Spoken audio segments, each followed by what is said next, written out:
International treaties provide some additional regulations up to 25 miles offshore. Beyond the 25-mile point, however, ships are allowed free rein. Also, each country's laws and enforcement policies vary considerably. And even when laws are strict, enforcement may be limited. When the laws are strict, enforcement may be limited. The U.S. Coast Guard enforces regulations of the U.S. coast, but it is spread thinly. Only about 1% of the Coast Guard's annual budget is spent on environment oversight.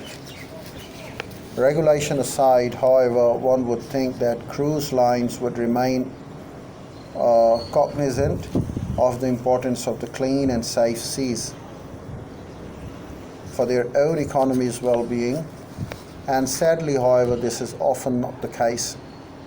Well, we do continue the story, but let's talk about the ethics in both places. Just what is the ethical behavior? Ethics are the beliefs of what's right and what's wrong, what's good and what's bad. An individual's values and morals plus the social context in which his or her behavior occurs. It determines whether the behavior is regarded ethically or unethical. In other words, ethical behavior conforms the individual beliefs and social norms about what's right and what's good. Unethical behavior is a behavior that conforms to individual beliefs and social norms about what is defined as wrong and bad. Business ethics is a term often used to refer to ethical and unethical behaviors by employees of the commercial organizations. Individual ethics. Because the ethics are based on both individual belief and social concepts, they vary from person to person, they vary from situation to situation, they vary from culture to culture, they vary from country to country. Social standards are broad enough to support differences in beliefs without violating general standards. Therefore, people may develop personal codes of ethics reflecting wide range of attitudes and beliefs. Thus, ethical and unethical behaviors are determined partly by the individuals and partly by the culture. For instance, virtually everyone would agree that if you see someone drop a $20 bill, it would be ethical to return it to the owner.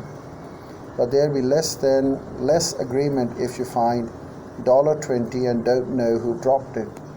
Should you turn it into the lost and found department? Or since the rightful owner isn't likely to claim it, can you still just keep it? Ambiguity, the law in the real world. Societies generally adopt formal laws that reflect prevailing ethical standards or social norms. For example, because most people regard theft as unethical, we have laws against such behavior and ways of punishing those who steal it. We try to make unambiguous law, but interpreting and applying them can still lead to ethical ambiguities. The real world situations can often be interpreted in different ways, and it isn't always easy to apply statutory standards to real life behavior.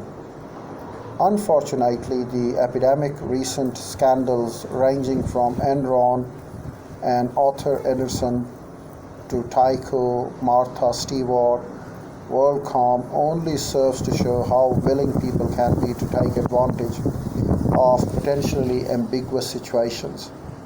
Indeed, to create them in 1997, Tyco effectively sold itself in a merger with a firm called ADT Limited. ADT was smaller than Tyco, but because its new parent company was based in tax haven Bermuda, Tyco no longer had to pay U.S. taxes on its non-U.S. income. In 2000 and 2001, Tyco's subsidiaries in such tax-friendly nations doubted doubled from 75 to 150, and the companies slashed in 2001 US tax bill to $600 million.